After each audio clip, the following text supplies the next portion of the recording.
This is the DRF Players Podcast. Hello and welcome to the January 31st, make that Tuesday, January 31st edition of the DRF Players Podcast. Being gone last week, I've lost track of what show number it is. You got that information at the ready there? I believe it is number 208. Show 208. That sounds about right. I'm your host, Peter Thomas Fornatale, back with you.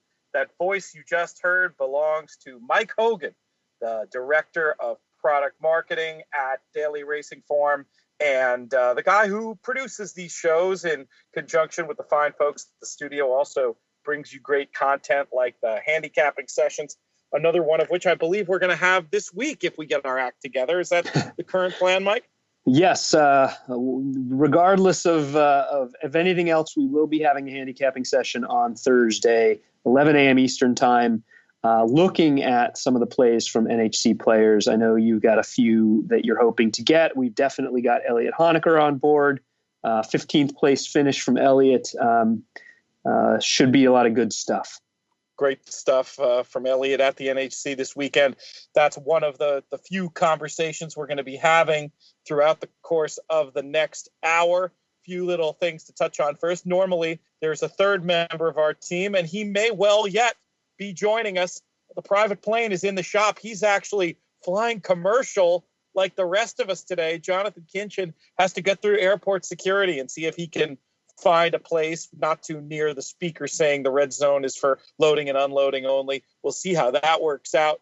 Normally, I do these shows when I'm back in Brooklyn from the Brooklyn bunker alongside Muggs, the handicapping Labrador. Today, due to a confluence of events involving my being away for the week, it's alternate side of the street parking here in Brooklyn, folks. I'm in the car with Muggs, the handicapping Labrador, in a snowy parking lot in the middle of Park Slope. With that in mind, Mike Hogan, we didn't really sound check since I got to the place that I was ultimately going to be doing the show. How are those levels looking? We sound okay today? I think so. I think we sound okay. You know, we're touching the red, but that's perfect. That's what we want. That's what you want, man. Peak in the red, you're good to go. Yeah. Mike coming to us from the DRF offices in New York. What are the vibes like there? What's been happening? It's been a while since I've been into that building in the shadow of the Chrysler building there by Grand Central. No, you know, it's business as usual here at DRF. Just trying to stay warm. I don't know. I think people were excited for NHC. People were definitely excited for the Pegasus World Cup. We'll be talking about all of that because it was a big weekend. It really was. I mean, those two discussions for me being the main ones. I'm half thinking, is there a chance Jonathan can join us for one or both of those conversations? And thinking you'd mentioned we had some listener questions come in. At the risk of burying the lead, do we want to talk about a couple of those and then see where we are? We could. I mean, one of them comes from Andrew Wright. He's a regular listener to the podcast. And he had a couple questions, and one of them is ties directly into Arrogate and the Pegasus. It's basically, you know, what does he have left to prove, and what does he do next? But another one that would be good to touch on that Andrew wanted to know was just a little bit of betting strategy. I think Andrew's a younger player. He's maybe not quite as experienced, and just looking for some ideas on when to play tries and supers versus when to play multis versus when to just do win, place, and show betting. So that kind of stuff. It's one of my favorite questions, and I say we just go ahead and tackle it off the bat. Yeah. Folks looking to get to the news of the day. Hey, if you really don't want to hear betting strategy, if you want to get right to the NHC and Ray Arsenault's 800,000 win and Arrogate's Tour de Force performance, you can always click that 15-second ahead arrow. But this is a conversation that horse players need to have a lot more often than they do. I've talked with pro player Mike Maloney a lot about the idea that it's almost a badge of honor in some weird way at the racetrack for players to say, oh, I handicapped it great. I don't know how to bet. You hear that all the time. And betting, to me, honestly, I think when it comes to the business of making money at the racetrack, more important piece of the equation than the handicapping equation. And I'll tell you why I think that. It's because there are people out there who are such good bettors that all they would need is a decent set of picks, and be able to fight and come pretty close to scraping and maybe even make money through good bet construction. I don't think there's really much equivalent, because a lot of betting, it's not as simple as, okay, bet this horse to win. I mean, maybe it is for some, but I feel like in the parimutuel environment where win prices change so radically up to the last second, I just don't know anybody who makes their money that way. And for me, having more of a focus on betting, undeniably a good thing, and probably a conversation we could spend a whole pod on, and maybe we will in one of these winter pods as we get to the ramp up of the Triple Crown. But I'll say this for my basic point on it. Again, this harkens back to conversations I've not only had with Mike Maloney, but also with Paul Matisse, last year's NHC champion, who I was lucky to spend an hour on the radio with Steve Bick over the weekend. And they've both used the same analogy to me. And the idea is that a bettor has a toolbox. And just as a carpenter isn't going to try to build a desk with a wrench, so should a horse player not just automatically reach for any one tool or any one move when it comes to constructing his or her bets. Really, the best way to do it is to do a full handicapping of the race and then see where your opinion guides you. And based on that opinion, construct the bet from there. For example, if you're looking at a pick sequence, like a pick 3 or a pick 4, look where your strongest convictions within those 4 races are. Maybe the pick 4 is the right bet. Maybe you have 2 strong opinions, one on a horse, maybe one against a favorite, and they happen to be in races right next to each other. Say if the pick 4 is race 6, 7, 8, 9, you like a horse in 7, you don't like a horse in 8. Rather than messing around with the pick 4 where you don't have particularly strong or clever opinions on each end, focus in on the double in the middle. Let the opinion guide the bet selection. Likewise, deciding between verticals and horizontals, that's a whole other deal. And for me, that comes down to where the value is. A lot of vertical sequences, you can get a long-priced horse that you don't necessarily think can win, but is maybe a lot more likely to run 3rd and 4th. Take a horse like Keen Ice, Mike, in the way you saw the Breeders' Cup Classic, and this would have worked well once again in the Pegasus over the weekend. If that's your opinion, that this 30-1 shot is going to outrun his or her odds, that's not a horizontal sequence opinion necessarily.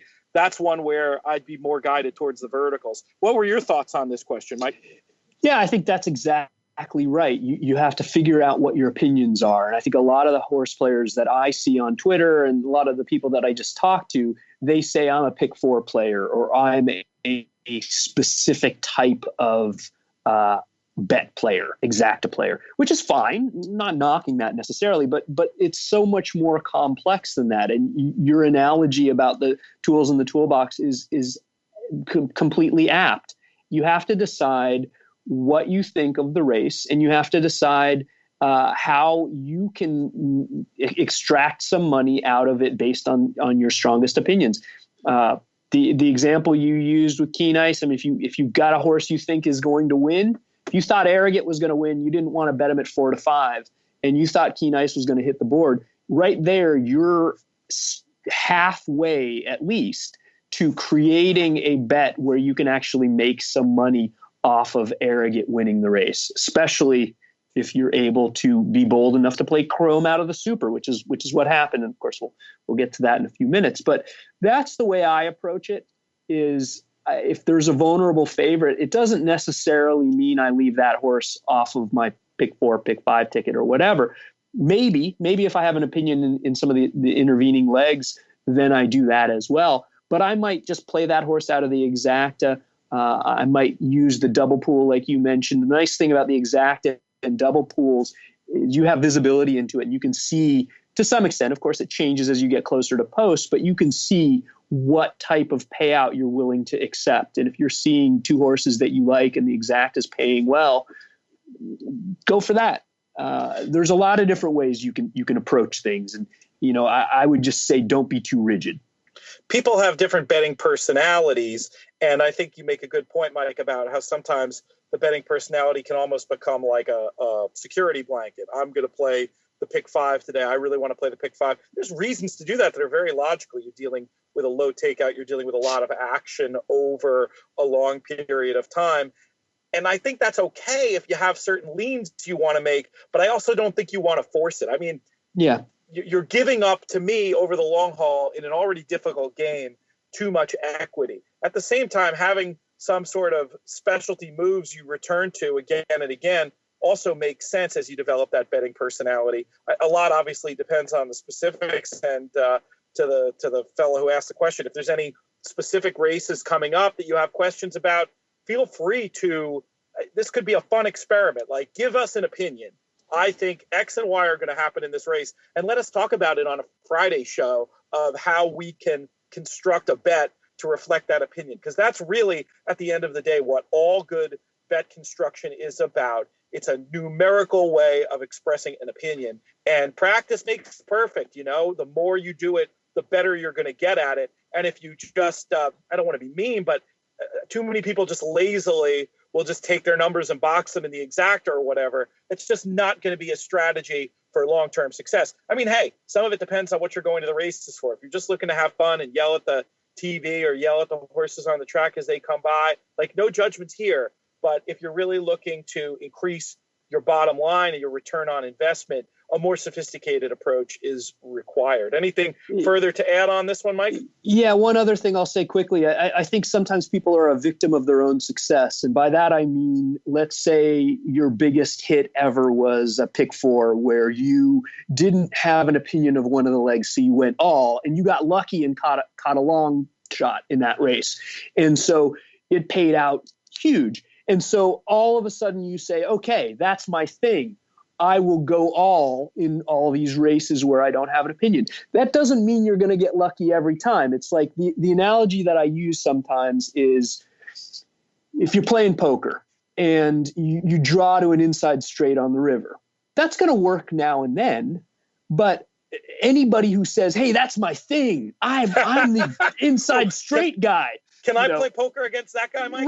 Right. That's the analogy I use. It's that's like you see these trainers who are like, oh, we're going to take a shot with this maiden, in a stakes race, and they win at 35-1, and they think, okay, now I'm going to take shots with all my maidens and stakes. So same thing with betting. The Dorochenko move. There's a few others we could name, but yeah. So thank you, Andrew. That's a long-term discussion point. It'd be good to get JK's insight on it as well. He'll be good on that topic for sure. Though even a player as sophisticated and great as Jonathan, I will see sometimes do that. I'm going to play the pick 4 today kind of thing. Sure. But I think it's something he's improving as he gets more sophisticated on the wagering side. Folks interested in this topic, I'm not sure if they're archived yet. I'm hoping they will be soon. Really had a lot of fun. Steve Bick and I did, I don't think I'm exaggerating when I say, about 15 hours from the NHC, and we had all manner of great players come in. One conversation in particular, if you're interested in next level betting advice in 2017, hopefully it'll be archived up there soon. The chat we had with Paul Matisse, he really brought up some things that, I was getting an education just sitting there listening to him. Definitely one of the sharpest guys around. That archive, I mean, some of it will be going through races that's already happened. You can maybe fast forward through those parts. But a lot of it was talking general tournament strategy and handicapping with some of the best contest players out there, including guys like Roger Satina, Paul Sherman, Paul Matisse, and a host of others. It was really a very great and fun opportunity. I don't know, Mike, did you get a chance to check out any of that coverage? I didn't, but I definitely want to go back and listen. Maybe this week while I'm sitting at my desk and doing some handicapping, I can have it on in the background. There were some fun pieces there for sure, and trying to give folks an up-to-the-minute view of the NHC, which in many ways was the story of Ray Arsenault. Arsenault, Canadian player, part of that tight-knit group. Amazing achievement from him, just 3 days of picking winners. I'm going to be having a lot more content with Ray this week, probably as soon as tomorrow. I also have a copy of every play he made at the NHC. So I want to at least do a blog post and maybe a proper piece for the paper, just sort of going through his plays and showing folks how he accomplished it. He really accomplished it he just picked lights out. I mean, he didn't cop to having a particular strategy beyond I pick the horses that I usually pick, and a lot of them won, and some others ran second.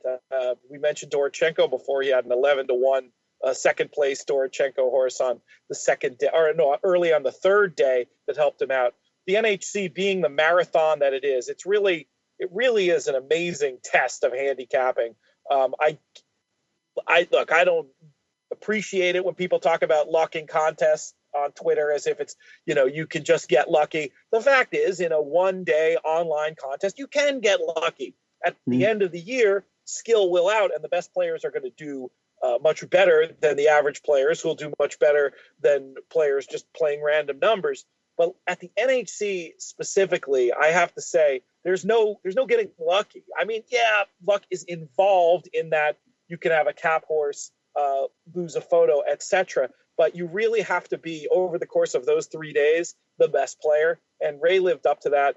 Another cool thing about Ray, he was a minority partner on Tommy Massis's Breeders' Cup Betting Challenge ticket in 2015 when Tommy won the other handicapping major. So that makes Ray the first player to taste gold, essentially, in the two major tournaments, the Breeders' Cup Betting Challenge and the National Handicapping Championship. This is a guy for whom the NHC means everything. One of my first years out there, I met him. He had flown out to Vegas, not qualified yet, just wanting to play in the last chance and hopefully get in. Didn't manage to do it that year, stuck around to cheer on his friends. I just thought that was really cool that the event meant enough to him that he'd do that. I also remember covering the Santa Anita contest, the live bank events, not in 2016, but I think it was 2015. He, on day one, in one of the early ones, had two entries. He was like in the top three, had two entries in the top three, played very conservatively on day three, more or less looking to lay up to get an NHC seat because it was so much his priority, not worrying about all the other money and equity and Breeders' Cup seats and everything there. Ended up missing out heartbreakingly on the bubble. Later in, I think, the June contest at Santa Anita, went back out there and went in through the front door, got it done, got the NHC seat. Just, if you asked me before this year's tournament, who would winning this tournament mean the most to in terms of beyond the financial, but just in terms of what it means to their horse playing in general, Arsenault would have been very, very near the top of the list. So it was super great to see him succeed. Did you were you following any of the coverage from the written coverage or anything back in the New York, Mike? Oh yeah, absolutely. I was following along on Twitter. I even watched a little bit of your Periscope stuff. Of course, following the races, especially on Saturday. To me, it seemed like, at least on Saturday, late Saturday, Ray kind of got to the lead and then continued to improve his position. I mean, he just had an amazing couple of days there. Yeah, he broke their hearts at the final table, continuing to come up with price horses. The only drama at the end was, would he be far enough in front heading into the last race that a cap horse couldn't even catch him? He almost clinched it with 6 races through at the final table, which really would have been something. As it turned out, though, his place price was a few cents short, and there was a brief moment of drama. The horse that the Steve Wolfson Jr., who was in second place, played, was sort of bouncing between the 20-1 that could have conceivably caught Ray and 19-1. When the gates popped and that horse ticked down to 19-1, Ray had won no matter what had happened. It was just a fantastic result for a good guy and somebody who I think is going to do a fine job representing horse players throughout the 2017 year. I'm really looking forward to getting to follow him and cover him. Had a lot of fun on my 2 trips to Woodbine this year. Got a chance to hang out with him extensively, and it'll be a fun year to watch. Many other big stories to come out of it. I mentioned Steve Wolfson Jr. He, of course, was the 2003 NHC winner, and he actually won more money this year by running second than he did when he won the whole thing back in 2003. It was a 6-figure prize back then, $100,000. This year he netted $250,000 for second. Quite a scene watching him and his table, Paul Sherman among them. They were sort of banding together. It was an amazing performance, though. Even with all that handicapping and horse playing talent, there were multiple instances where I was sort of overhearing, and he's getting advice from all these different experienced players, and he's just doing his own thing, and he's right pretty much every time, as you have to be to accrue the kind of score he did. Wolfson Jr., a breeding-oriented player, which makes a lot of sense, as his father, Steve Wolfson Sr., and grandfather, Lou Wolfson, very involved in the breeding industry, connected, of course, to Affirmed, among many others. And another super fun thing for me was Sunday night at the awards ceremony, getting to do the inductions for the Hall of Fame, where the NHC Hall of Fame, where Steve Wolfson Sr. was inducted, as was good friend of the podcast, Paul Sherman. So to be up on stage to give those guys their props, I've been honored every year so far of the NHC Hall of Fame to be able to do that part of the ceremony.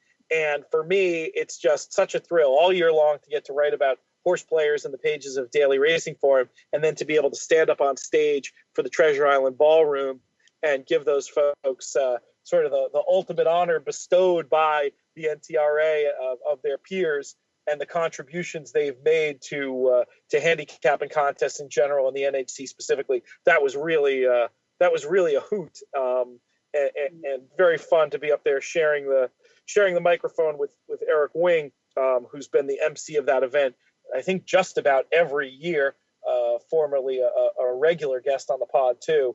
Very fun to get a chance to see Eric again. Have you been in touch with him much at all, Mike? Just a little bit. I reached out prior to the NHC and said, hey, it's been a while. How's everything going? And, so we've got some tentative plans to meet up and maybe grab some lunch in the next week or two. But yeah, Eric's a great guy. He's the one time I was at the NHC a couple years ago, he's a fantastic MC. And it sounds like you just had an amazing, aside from doing all of the coverage that you do, sounds like you just had an amazing weekend celebrating all the great players and celebrating really what is the biggest event for horse players. It absolutely was great to be there. I mean, it's a lot of talking, 5 hours a day. Right. And I was sleeping pretty hard at night, but it's always great to see everybody and seeing some other players who I have some personal connections to and doing super well. Dan Kovaleski, second time in 3 years at the final table, ends up with another fifth place finish, $75,000 for Danny K. He was a great story to follow. Really a picture of equilibrium. When things are going well, when things weren't going well, you couldn't really tell with him. He keeps it very much together. I definitely want to do a piece with him about the mental side of handicapping contests coming up. And another story, a guy I just met at this NHC, but he's been on my list for a while. I keep this little list of tournament players who I want to interview. And sometimes somebody will be on this list for 18 months before I actually get to really writing a proper piece about him. And this guy, Ryan Schwanowski, whose name I may be butchering, he told me how to pronounce it. And, it was sort of in one ear and out the other with all the excitement going on out there. Tremendous new handicapping talent on the scene. He's being mentored by none other than friend of the podcast, Roger Stetina. And the story of it was pretty great. He had reached out to Roger via LinkedIn of all places and sent him a message. Hey, are you Roger Stetina who plays in handicapping contests? And Roger's response was something to the effect of, well, yes, I am. And they ended up starting a correspondence and sort of a mentor-mentee situation. And Roger, he was more nervous for Ryan at the final table than either of the years when I saw him when he was vying for the top spot himself. It was really cool, and that's a phenomenon we've seen year in, year out there, where you have such a good support group from the people at your table and the people going in, and people really help each other out. And I'm very curious to hear a little bit more from Ryan. Amazing story too. He was one of the last people on the bubble to get in the semifinal round. He ended up 65th. The top 66 were able to advance to the third day. Caught that cap horse early. Got himself up to as high as number 2 at one point on the third day. Ended up in third place. A 6-figure score for Ryan. Definitely look forward to. Maybe I'll reach out to him. He seems like a guy. I know Roger, being a big formulator user, it stands to reason that Ryan probably is too. Maybe he can join us for the Thursday show, Mike. That would be great. That would be awesome. Yeah, Roger was on last year when we did something similar. He was very, very good. If you could get Roger again, I'm sure he had some smart plays using Formulator. Regardless, it'll be a fun show. That's a good idea about Roger. He had a very slow first day. We didn't. Steve Bick likes to joke, well, especially last year when the Bick broadcast position was right near Roger's lucky TV, that he had a great view of the Satina dance. He has a little sort of couple moves he busts out when he's cheering home winners. We didn't see a lot of the Satina dance on the Friday, but he did get up into contention on Saturday. So that is a good point. I was originally thinking of folks who ended at the final table, but really, if these are people who are creative formulator users and they had winners that were part of the NHC, I feel like they belong, don't you think? Oh, absolutely. And look, Roger's resume doesn't need any justification as far as being one of the best contest players. And regardless of where he finished this year, he's always a worthwhile guest, in my opinion. I agree. And I would say to folks listening that this show is going to be fairly NHC specific if we have our way. But throughout the year, we want to do more of this sort of sharing of how we use Formulator and all the different ways it can be customized. And I'll add Timeform US to the mix as well, especially because that's newer for a lot of our listeners. If you're a listener to this show, if you've caught something nice, we're giving you free reign to Redboard. You don't get that too often in horse racing. It can sometimes be a little minor etiquette breach. Not so in this instance. We bring us your winners, especially if they, we don't want to just hear, hey, this was a lucky hunch that I hit with.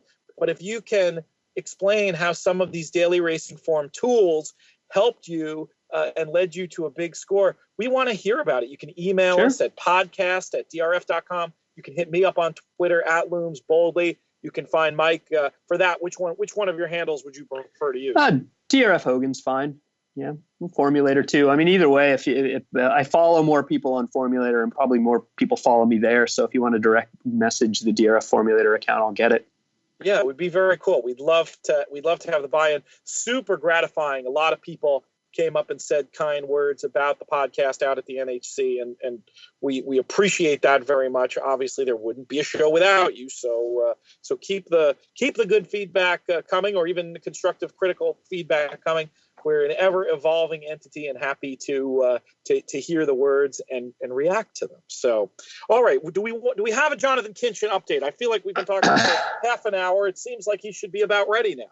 I haven't heard from him. I'll send him a message and see if we can get him on for the second half of the show. But before we do that, before we move on to something else, regular listener Paul Romanelli sent me a message, actually a very wise one, when we were talking about betting strategy. We neglected, of course, to mention DRF Ticketmaker, which is a huge part of my play. I know Jonathan uses it a lot. I know you use it a lot too. Yeah, and anybody who's serious about playing pick fours, pick fives, pick sixes, any multi-race wager, and even it works. It's pretty cool with exactas too, because it actually shows you based on the win odds whether or not the certain exacta payouts are actually overlaid or underlaid, because it gets real-time tote information, which is kind of a neat feature that I don't use enough, frankly. But I've never even played with it for verticals. I really should do that and see what it's all about. But yeah, for horizontals, I think it's a great basis, especially if you're new to sort of the ABCX ticket construction. This is a way to get you up and running with that. And you can, you're going to write a lot better tickets even just using that by rote than you are otherwise. And then I think as your bet writing evolves, you end up in a situation where maybe you'll use Ticketmaker for a certain percentage of your play, and then come back and play some other tickets that are slightly different than those suggested by Ticketmaker. But you could really it gives you the opportunity to weight your bets in such a way that you could do pretty well just following that advice close to blindly. And of course, one of the best things about it, if you're a DRF Bets customer, you can bet automatically from using the tool, which is basically like having a personal assistant instead of, in the old days, having to scroll down these numbers, call them, lots of horror stories about players getting numbers wrong, etc., transposing numbers. That can happen very easily. With Ticketmaker, that takes that piece of the equation right out of it and makes for a very smooth betting experience. So that's a good point. And as we talk about betting structure more, I think we're going to necessarily end up talking about DRF Ticketmaker more. Well, we're going to do, I think, another whole webinar on using Ticketmaker. We did a fantastic one a couple years ago now, a year and a half ago on American Pharaoh Key Nice Travers Day. Yeah, which is despite the fact that I don't think Jonathan's ticket hit, it is just the way he approaches it is absolutely worth watching.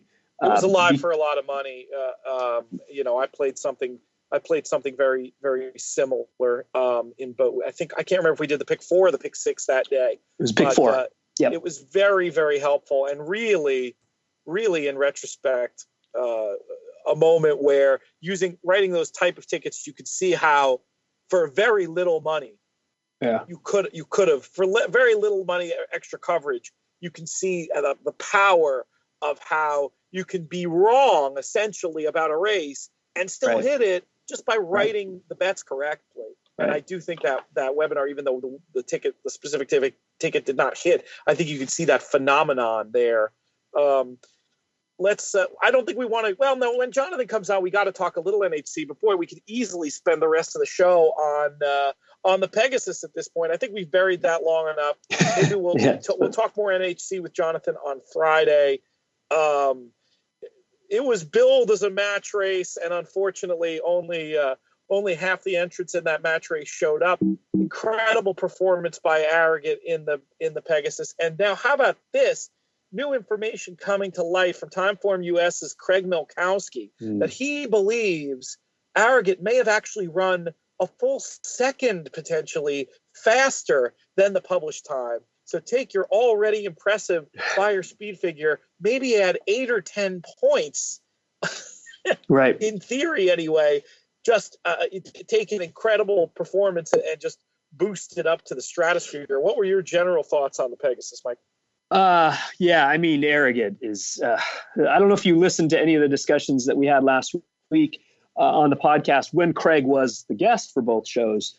But one of the things we talked about was just this question of whether or not Chrome is a great horse and should be considered one of the all-time greats. And I can understand why some people would rank him up there. But for me, what we saw in not just the Pegasus, but also in the BC Classic and in the Travers, Arrogate is, I think, in the discussion of one of the greatest horses we've seen probably the last 20 years, if not further.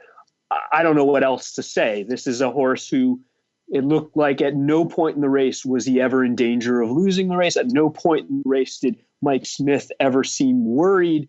At no point did it seem like even Chrome, sure, he had some excuses. I guess he came out with a little bit of fluid on his knee. He certainly got caught wide in the first turn. But at no point did I ever think when I was watching the race that Arrogate was going to lose to Chrome or anyone else. No, a brilliant ride by Mike Smith, hustling him away from there, getting that great position. Once the difference, you kind of knew what was happening in that race 50 yards in. Chrome was already struggling. Sure. And Arrogate was already in a great position. It was over. Yeah. And, Chrome, to me, I don't think you can, the post wasn't good, but it was such a complete no-show performance that I don't think you can just blame that. My own pet theory is there was a story about him schooling a couple of days before the race and getting really hot and acting really bothered in a way that he never had before. To me, a smart horse like that was him anti-touting himself. Mm-hmm. I think whatever was bothering him, I know there's stories that something happened during the race. I think there was something bothering him before the race, and you cannot base any evaluation of California Chrome on that race. I think it's a total toss out. I think Absolutely. He's been one of the coolest horses of the last several years, no doubt about it. He's accomplished so much. I don't want to take anything away from that. Usually people who say statements about similar to what I'm about to say, I usually don't like those people, but I've just got to be honest. It's kind of crazy because I almost feel like he's a Hall of Fame light horse, right? Like here he is, all-time money winner, accomplished so many amazing things, such a great season. I regret not for 1 second voting for him for Horse of the Year last year. I think he absolutely deserved it. But during his time, we saw him come up against two brilliant horses. I'm going to include Shared Belief for that brief moment of time when Shared Belief went by California Chrome like he was glued to the 8th pole. And then, of course, Arrogate. And I'm not even talking about the Pegasus. I'm not even counting the Pegasus in this.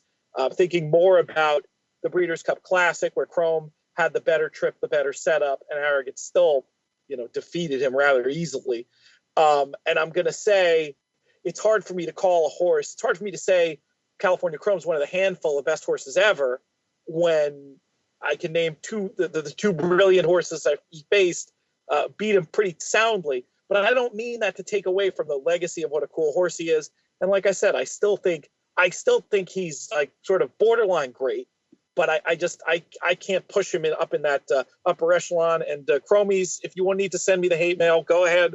I'll take my licking. But this is just how I feel. And this is a horse I questioned throughout the 3-year-old year and really has won my respect. And there's not a nya in my body as I say this. It's just my honest opinion.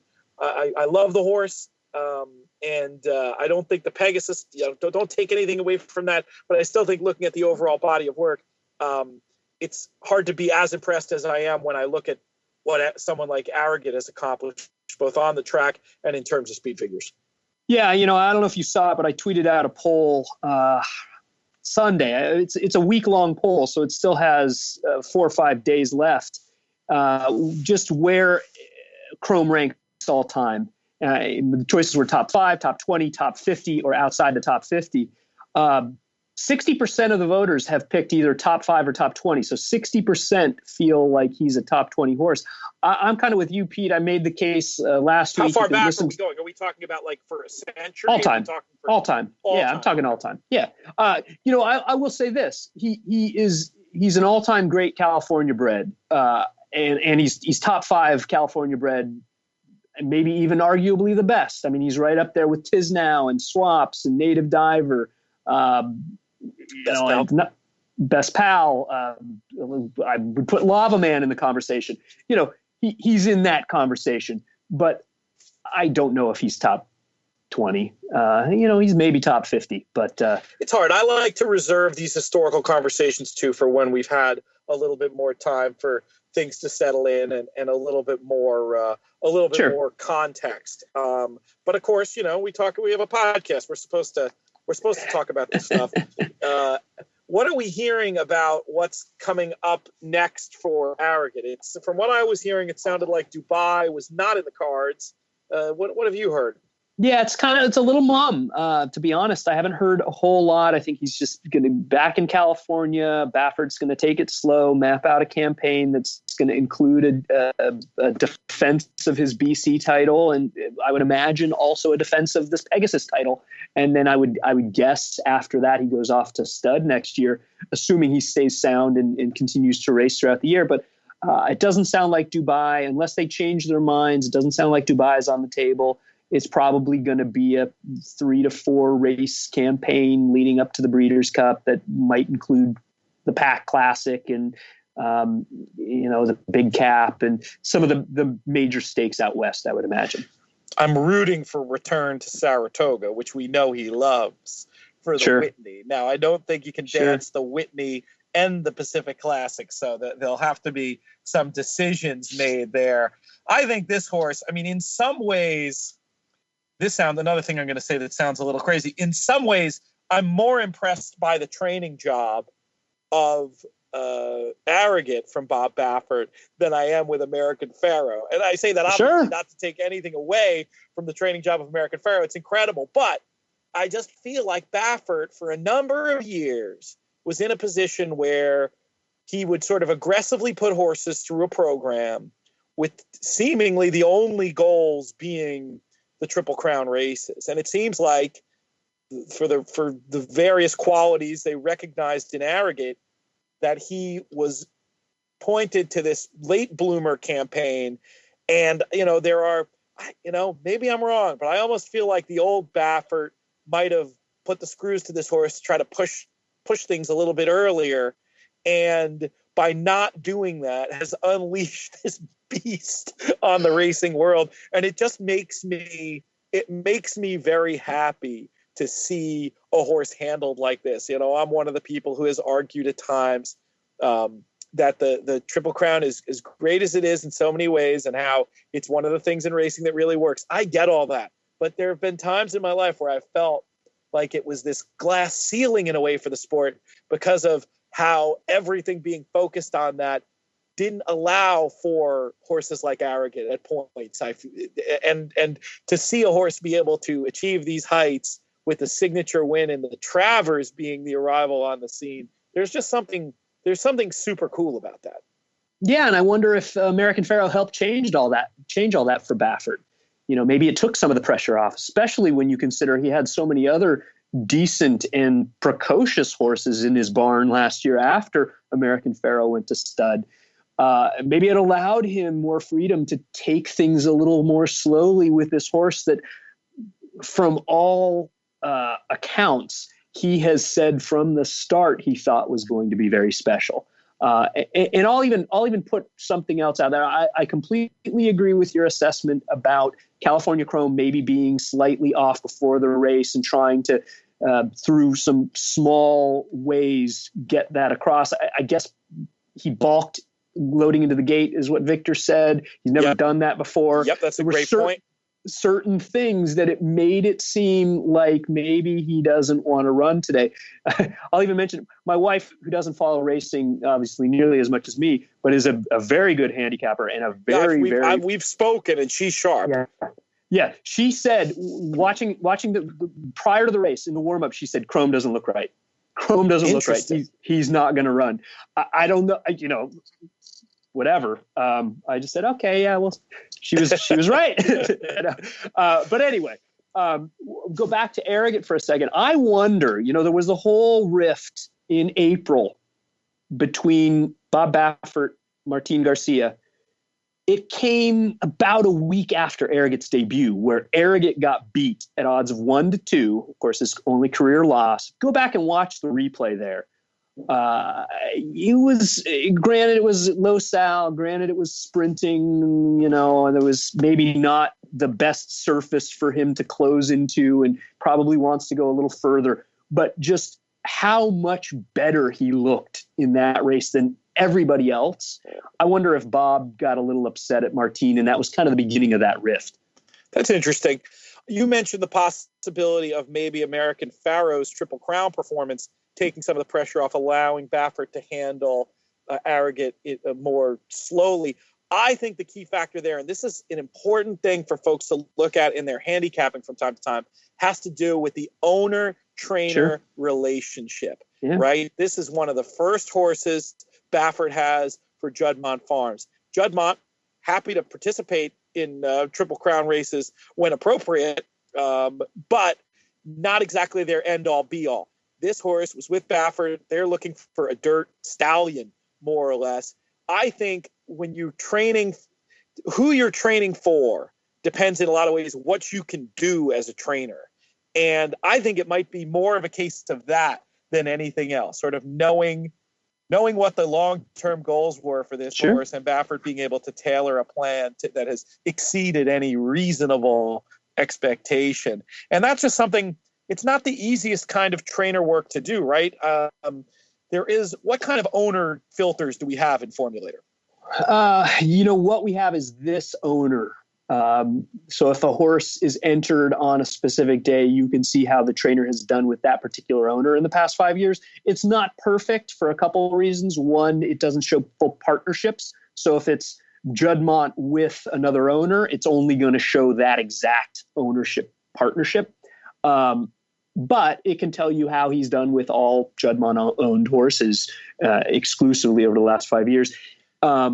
You can't select a different owner, whereas with jockey, you could select, not today's jockey, but you could select a different one. You can't do that with owner. The other too many owners. Yeah, that would too be many owners. Just logistically impossible. Right. But still, I feel like going through Formulator, the ability to look at every horse a trainer has sent out in the last 5 years, you could do some work along these lines, especially when you see things change. An example, ancient history now, but for so many years, Nick Zito had a reputation of not doing well with first-time starters, reputation he has again now. But then there was this brief time, probably 10 years ago now, when he started training for Bob LaPenta. And with LaPenta as an owner, they were buying a lot more precocious horses at the sales. And all of a sudden, there was that 1 year at Saratoga when they won something like 5 races with first-time starters. The key to it was a different sort of mandate, a different type of horse Zito was getting for that type of owner. It's just another way. It's tough. It's not as easy as just going into Formulator and getting stats on how a certain guy does with second-time starters versus first-time starters. This requires more nuance, more of an understanding of the game, and more digging around. But it's just something I think that's worth considering that could improve your horse playing when you're looking at not just trainer jockey combinations, but trainer owner combinations. The other thing I'll mention about the training job on Arrogate, and Jay Privman tweeted out, I don't know if you saw this, but I retweeted it, that Baffert showed a special shoe that he had put on Arrogate prior to the race to keep an abscess on one of his feet from growing into a full quarter crack. I don't know if you saw that. I did see that news. Very similar to what American Pharoah had. American Pharoah always had one different shoe. I don't know if it was the same issue. Did Jay, who does such a fantastic job, did he write anything about that? I didn't see anything in print or online about it other than that tweet. But I think that you're right. American Pharoah did have a different shoe, and I think some people were trying to make that comparison. The main difference there is American Pharoah took some time off. Obviously, he missed the Breeders' Cup Juvenile, took some time off between the 2-year-old campaign, the start of his 3-year-old campaign, partly because of that foot issue. And then when Baffert got him sound and well again, it was almost superstition or just he's been training so well, I don't want to change the shoe. After it was already fixed and a non-issue, he ran with that special shoe. The difference between that and using a special shoe with an ongoing potential issue in not just a race, but the biggest, richest race that this horse has ever run is amazing. And to think that there could have been, and I don't know if he was 100%, 90% or whatever, but just to think about the possibility that there may have been some even slight issue in the running of the Pegasus and what Arrogate did, even with 3.5 feet, is incredible. Yeah, I think you're exaggerating, Mike. I think there's no question that whatever that shoe did allowed him to run 100%, because you can't see that kind of performance without it. And also, I don't think Baffert, if it was going to slow him down, I don't think he would have been in the race. Well, sure. It's only money, and it's really only money when you're dealing with connections like Juddmonte. So, I mean, I get where you're going with that, but I do think that that was the full Arrogate, and it'll be interesting to see what the figure makers, including Craig and of course the buyer team, decide to do with this information about the potential issue with the timing. I'm excited to see what it's going to look like when it all shakes out. Let's talk about that for a second. What Craig did was he compared the running of this race to a number of the previous runnings of the Dawn Handicap, which of course the Pegasus replaced. And he found that in comparison to the 2014 one, this was potentially a second faster. And if that's the case, we're flirting with track record time here. It's very, very interesting, but it also opens up a potential can of worms and makes me wonder, okay, if this race was timed incorrectly, what's the chance that it's in a microcosm the only one that is like that? How many? Oh, it's definitely not the only one. Right. We have to be so fortunate that we have diligent figure makers on both the buyer speed team, and I mean, nobody's better than Craig when it comes to this stuff. having the video editing software and being very vigilant. Anytime he sees stuff that doesn't make sense, and I'm sure this is true on the buyer team as well, they're checking it. I mean, this is one of the reasons why I love the ability to look at both those sets of speed figures, and why I find figure making on my own way too daunting of a challenge. Yeah. The ability to have guys like this in your corner to help you discern this info. And I mean, obviously, if you're not already following on Craig on Twitter, what are you waiting for? Is it at Timeform US Figs? That's right. Is it exactly? Okay. At Timeform US Figs. Yeah, fantastic stuff. He is going to be. No good deed goes unpunished, Craig. If you're listening, we're having you back on the show early and often to continue to give these kind of insights. So it's just going to it'll be very interesting to see what happens with the final figures for that race. But I mean, even a second slower, it was super impressive. That's what's so crazy about it. I mean, we're approaching Ghost Zapper times here, and with Ghost Zapper, a lot of it was coming shorter. The 1.25 mile race for Ghost Zapper was, I'm sure you've heard the story at some point, Mike, of Ken Ramsey and Bobby Frankel talking before that race and basically agreeing to give Ghost Zapper the easy trip and just saying, I'll go to the front, you sit second, and then when we get for home, we'll see who the better horse is. Well, Frankel got the better of that arrangement, and Ghost Zapper, I'm not criticizing the performance. I mean, it was obviously awesome. It was good on the clock, but it was an easy trip getting his stratospheric number. Here we've had Arrogate 3 races in a row. Yeah, I guess the Travers was a pretty darn easy trip, but not the Breeders' Cup Classic, and there was definitely some work to be done from down on the inside there in the Pegasus. I just think to have a horse put up those kind of numbers 3 times in a row, it's just going 10 and 9 furlongs. It just makes my head spin. It makes me wonder if I mean, I'm kind of leaning towards saying he's the best I've seen. And I know it's a short career, and I know I just said I'd rather have some history before I make proclamations like that. But if you just sort of put a gun to my head and said, is he the best you've ever seen? The answer is yes. Yeah. And, it's too bad that the Pegasus wasn't around last year, because I would have liked to have seen American Pharaoh at 4. And boy, could you imagine if American Pharaoh and Arrogate were able to face off? I'm just glad, like you said, that they took the time with this one. They didn't rush him.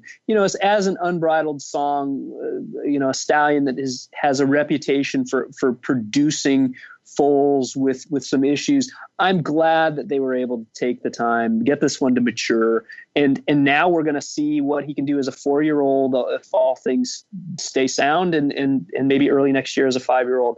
It's exciting. It's pretty cool.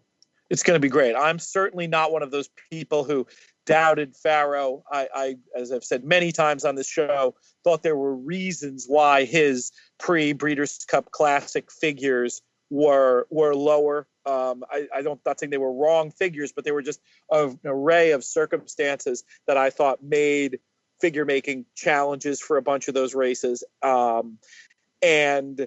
But I mean, I don't have much doubt in my mind who I think the more brilliant horse is. It's not American Pharaoh. I mean, maybe that's controversial too. But again, it's just sort of my gut from watching races and looking at figures and just everything. I mean, that's not to take away from American Pharaoh, the singular achievement of being able to win those 3 races in 5 weeks. I mean, Arrogate was never going to be able to do that, and I'm not saying that he would. But it's just if you're talking about just sheer brilliance on the racetrack, that's a different question. Yeah, no, you're right. And it does seem like Arrogate maybe thrives from a little bit of a rest and being fresh. And, I don't know. Who knows? Who's to say what he could do at 12 furlongs? But all things being equal, I'm kind of with you. I'm not sure American Pharaoh could quite get to the level we've seen from Arrogate in 3 consecutive races. It's pretty incredible.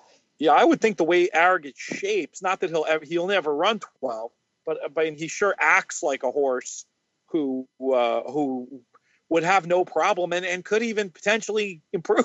As crazy as that sounds. That's right.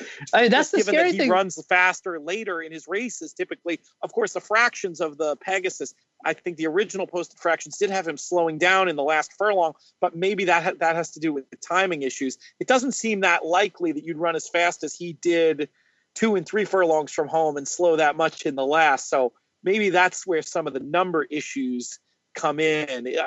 I can't wait to see more information about this figure stuff. I'm sure it'll be written about in the pages of Daily Racing Form, DRF.com, the Timeform US blog. I'm not sure. Did we on our main page post Craig's story, or do you have to go to the Timeform US blog right now? I think right now it's on the Timeform US blog. I think Craig's stuff is getting posted to DRF as well. Don't quote me on that. I know for sure it's on the Timeform site, but I think it might be cross-posted later. I know we've been making him do a lot of extra duty lately, but maybe at the least, even if we don't take him for the whole hour on Friday, maybe one of us should pre-record 10 minutes with Craig just to get an update of where he stands and talk to him a little bit about the specifics of those sectional times as well. What do you think of that idea? Yeah, that would be absolutely fun. It sounds like you've volunteered.